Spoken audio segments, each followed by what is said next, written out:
자, 다음은 2주에 한 번씩 저희 그 외국인들이 구한말에 조선을 다녀왔다가 기록해 놓은 기록물들을 하나씩 고찰해 보는 그런 시간을 갖도록 하겠습니다. 오늘은 첫 시간으로 조선이 1882년 미국과 조미소 통상조약을 한 다음에 83년에 미국에 보빙사를 보내게 됩니다. 그때 보빙사가 갔을 때 통역을 했던 사람이 바로 퍼시벌 로웰이라는 사람인데, 이 사람이 천문학자입니다. 천문학자라서 나중에 그 미국에 돌아가서 천문대를 세우고 명왕성을 발견한 사람입니다. 그래서 대학 강단에 섰던 사람입니다. 그래서 이 사람이 쓴 내용을 보게 되면은 굉장히 이른 시기에 쓰여졌던 내용이기 때문에 우리가 그 이후에 보는 기록물들과는 상당히 많은 차이가 있었습니다. 여기서 하나 재미난 것은 우리가 보빙사를 조미소 통상조약을 하고 우리가 반도에서 세뇌받은 그 굴욕적인 역사관에서는 우리가 작은 나라니까 큰 미국이랑 조약을 했으니까 미국에 우리가 잘 보이기 위해서 보빙사를 보냈다라고 알려져 있잖아요. 하지만 실제 이 보빙사는 미국의 초청에 의해서 이루어졌습니다. 그래서 이 미국이 거대한 조선의 고종황제한테 먹을 게 많으니까 좀 와달라 해서 미국에서 배를 보내요, 직접 여기로. 그래서 미국에서 보빙사를 태우려고 배가 옵니다, 일로. 이렇게 해서 일로 들어오는 거죠, 일로 한수로. 일로 들어와서 그 민영익이죠. 그 민영익이 24살에 이제 보빙사 단장으로서 이렇게 가는데, 미국 가서 아서 대통령한테 이게 우리나라에서 하듯이 이렇게 저런 거 아닙니까? 그래서 깜짝 놀랐다는 그런 얘기가 있는 건데, 문제는 이때 미국으로 가는 그 보빙사 일행을 주선한 사람이 바로 알렌입니다, 알렌. 알렌이 이제 여기 주선을 해서 가는데, 뭐냐면은 이때만 해도 글에 뭐라고 되어 있냐면은 이 조선이 청나라의 속국이다라는 것은요, 일본의 모략에 의해서 미리미리부터 준비가 됐던 겁니다. 어떤 기록에도 병인양요 때도 프랑스의 제독이 중국 공친왕한테 조선이 속국이니까 니들이 좀 얘기 좀 해라, 선교사들 죽이지 못하게 해서 저게 공친왕이 그랬어요. 거기는 우리 속국 아니야, 아무 우리하고 상관없어. 그게 단지 메모식으로 전해졌기 때문에 그게 공적인 영향력을 못 발휘하는 것이죠. 또 남아있었어도 일본인들이 다 없앴을 테고요.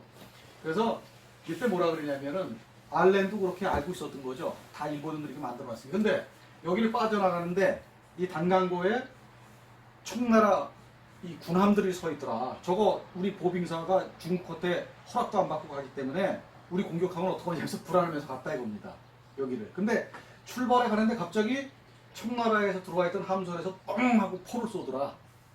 예포였다 이겁니다. 알렌이 쏘는 거예요. 예? 그러면 보빙사가 가는데 청나라에 들어와서 왜 예포를 쓰겠습니까? 만약에 우리가 청나라 종속국이었다면은 청나라가 그런 짓을 왜 하겠습니까? 예포라는 것은 뭡니까? 무사히 잘 다녀오십시오라는 표시하는 거 아니겠습니까? 근데 알렌은 분명히 그 기록을 남기고 있습니다. 그러니까 우리가 이미 알고 있었던 기록이 잘못됐다는 것을 증명한 거겠죠. 그래서 이제 이 알렌이 보빙사로 가서 통역을 하고 해서 조선이 잘 이제 뭐 대접도 받고 그 이후에 뭐 거기 공사관도 고종황제가 사고 그러지 않습니까? 그래서 이걸 갖다가 이제 홍영식이가 고종황제한테 이 로엘인 사람이 일본에 있는데 우리 때 그때 고생을 했습니다. 고종이 불러드립니다. 들어와라. 그래서 조선을 처음 방문을 하게 됩니다. 그게 1884년이고요. 그래서 이 사람이 이제 미국에 돌아가서 그 이후에 1885년에 이 고요한 아침의 나라 조선이라는 책을 최초로 내게 됩니다, 이 사람이. 그래서 나중에 이제 세리즈 랜도라는 사람이 고요한 아침의 나라라는 책을 또 내게 됐습니다. 그래서 여기 보시게 되면은 간단하게 읽도록 하겠습니다. 여기서요, 경희대학교 천문학과 교수였던 조경철 박사 아시죠?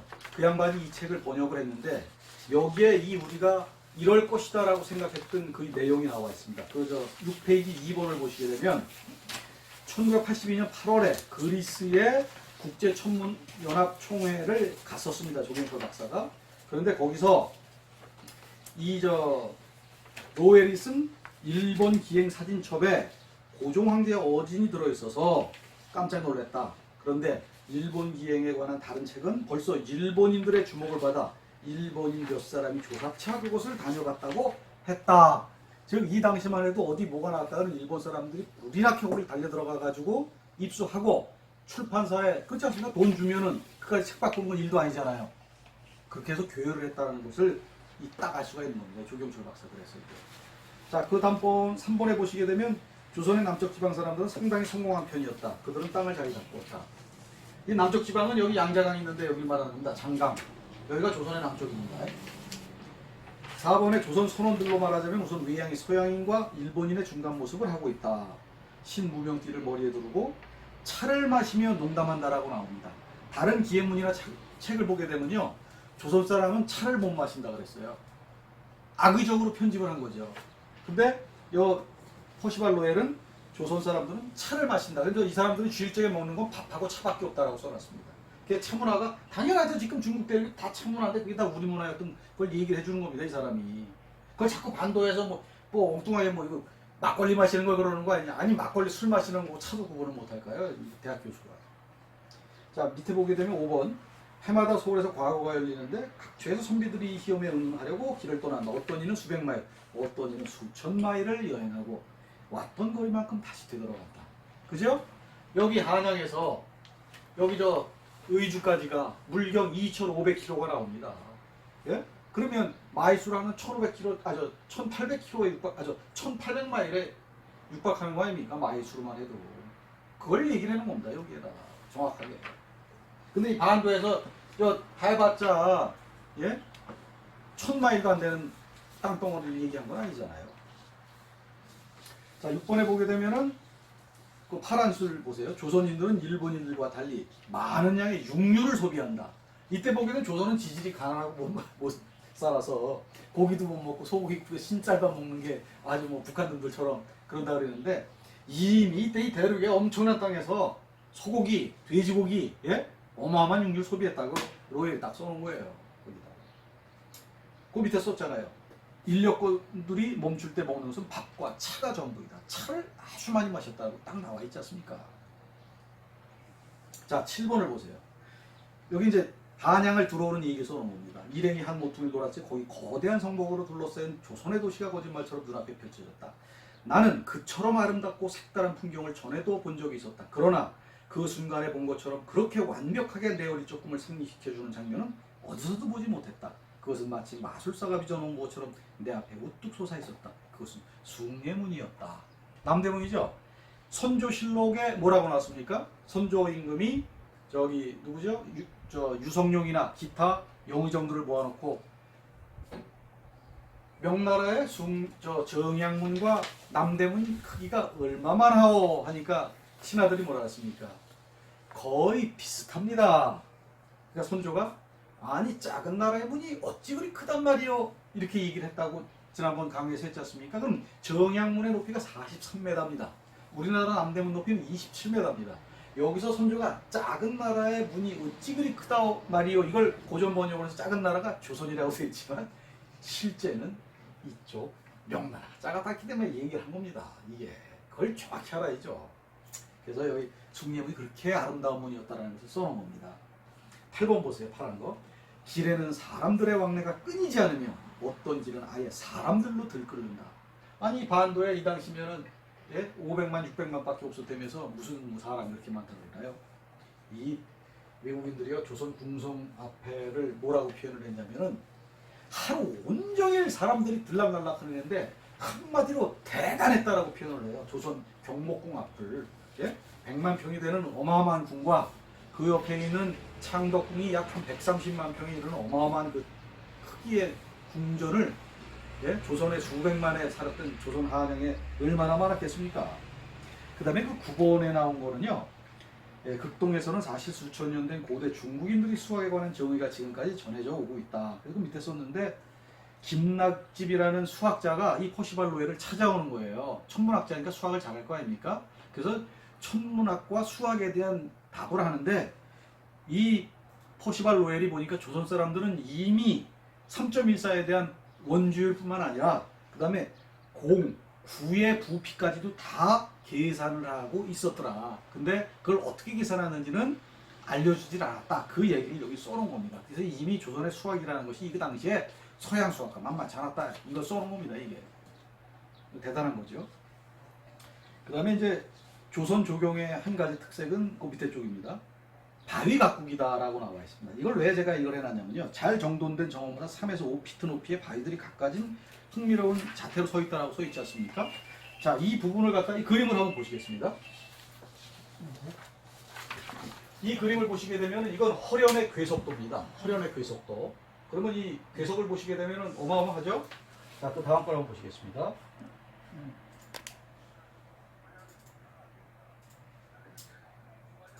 요거 보시게 되면은 잠시만요. 커피 도착했어요.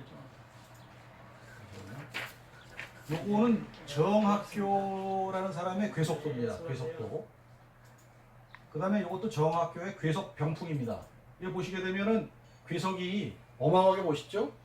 우리 반도에는 존재하지 않습니다. 이게 이런 그림을 이게 18세기에 그려진 그림인데 이런 그림 이렇게 많은 괴석들이 있었다는 얘기죠. 요거는 동골도인데 여기 보시게 되면 요 옆에 조그만 괴석들이 있지 않습니까? 이게 조그매 보이지만 사실 큰 거죠. 이게 이 거대한 궁 옆에 있는 거니까요. 그 다음에 이 분재들 멋있게 한 이 조경을 보십시오. 이게 그 다음에 이것도 역시 괴석도입니다. 요것도 허련히 그린 괴석 모란도라고 합니다. 모란과 괴석이 아까 보였던 것이죠. 그 다음에 이것도 괴석도고요. 요것도 마찬가지입니다. 요런 괴석 보십시오. 그 다음에 요거는 저 단원 해원 신윤복의 그림입니다. 그 저 총각 같은 남자가 유부녀를 꼬시는 그런 장면 같습니다. 이 괴석 크기를 보십시오. 이거 뭐 집처만 하지 않습니까? 이게 대륙에 있으니까 이런 거지 반도에 어디 있겠습니까?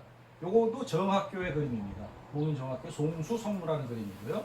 이것도 정학교의 수석적이 보고 요것도 보십시오. 심사정의 화조 괴석도입니다.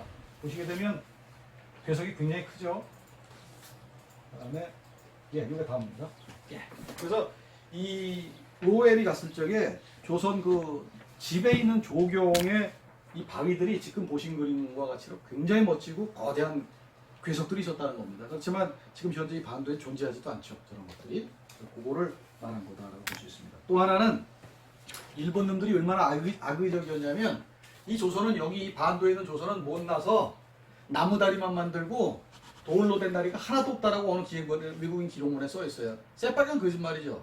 여러분들 저 정선이 그린 장안사도 보십시오. 장안사도 보게 된 그 옆에 석교 있잖아요.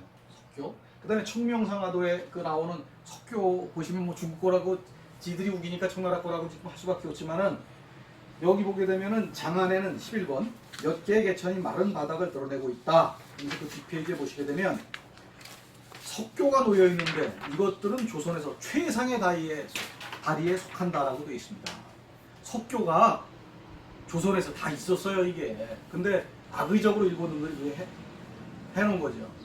그걸 우리가 명확히 알아야겠습니다. 자 12번 보세요. 산의 중앙을 따라 뻗쳐있는 성벽은 가파른 산기슭을 따라 일련의 계단 형태를 이루는 뾰족한 산마루에 이른다. 성 자체만 놓고 본다면 그것은 의심할 여지 없이 세계에서 가장 높은 요새 중 하나이다. 이게 뭡니까? 만리장성이죠. 만리장성. 이 뒤쪽으로는 만리장성을 갖다가 그 밑에다 보세요. 800피트나 되는 자연의 흉벽이에요. 800피트면 250m입니다. 말도 안 되는 소리. 이게 섞어놓은 거죠. 그걸 일본인들이 가서 교정시켜 놓은 겁니다. 그 다음에 13번 보십시오. 파란 것만 보시겠습니다. 궁궐에는 다양한 건축물이 많았고 정원, 호수, 방, 목초지 등이 있는 도시 안에 또 다른 도시였다. 지금 저 경복궁 가서 백날 찾아보세요. 12만 평 안에 목초지가 있는지. 예? 연못 달랑 2개 갖다 놓고. 정원이 어디 있습니까? 정원 그 뒤쪽에 저 뭐죠? 그 저 중국에 뭐 그 유명한 그 왔다 하나 있는 거 있었죠. 자, 그 다음에 이 저 퍼시발 로엘의 책 중에 이게 제일 핵심이 이 14번입니다. 이걸 왜 그러냐면요. 어떤 책에도 창덕궁과 경복궁의 크기를 정밀하게 묘사한 글이 없었는데 이 퍼시발 로엘 거에는 정확히 나와 있어요. 단지 예전에 아선 크래프트라는 사람이 경복궁 가서 수십만 평이라고만 표현을 해놨습니다. 수백 에이커. 근데 이 책에는 또 보세요. 14번. 창덕궁은 신궁이라고 했습니다. 또 차지하고 있는 면 중에서도 고궁, 이게 경복궁입니다. 고궁이 경복궁보다 더 넓다. 외곽을 두른 담장은 약 1,000에이커의 땅을 둘러싸고 있는데 곳곳에 14개의 문이 설치되어 있다. 영문으로 The High Wall, which surrounds it, encloses about 1,000 acres라고 딱 되어 있어요. 여기 써놨죠? 1,000에이커면은요. 1,000에이커는 122만 4천 174평입니다. 예? 창덕궁 크기가 이만했다고 써놓은 거예요. 창덕궁 크기가. 퍼시발 로엘이. 근데 경복궁보다는 좀 컸다. 그래서 우리 반도에서도 보시게 되면 경복궁보다는 창덕궁이 약간 뒤쪽에 정원이 많은 거로 되어 있지 않습니까? 그래서 이 기록은 정말 저도 아주 깜짝 놀랐습니다. 이거는 그 수많은 기행문 모든 기록물 중에서 유일한 기록이에요. 창덕궁 크기가 이만했던 게.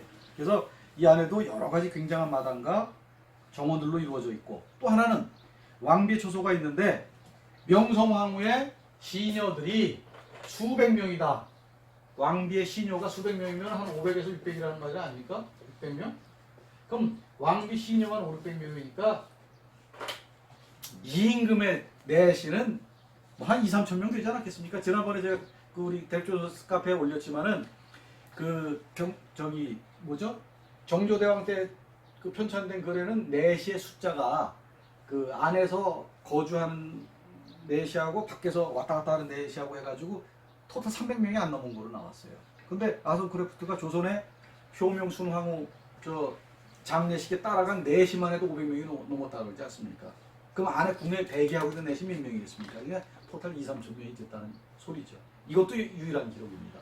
그리고 왕궁에는 화강암으로 둘러싸인 몇 개의 연못과 섬들이 우러져 있다, 어우러져 있다 해가지고 이 퍼시발 로엘이 기록한 것을 몇 개 번역을 요약을 했는데, 우리가 그 이후에 번역되었던 여러 기행문과는 조금 틀린 좀 구체적인 내용이 있었습니다. 그래서 이 퍼시발 로엘이 간 이 내용은 이 반도가 아니라 여기를 얘기하고 있는 것이죠.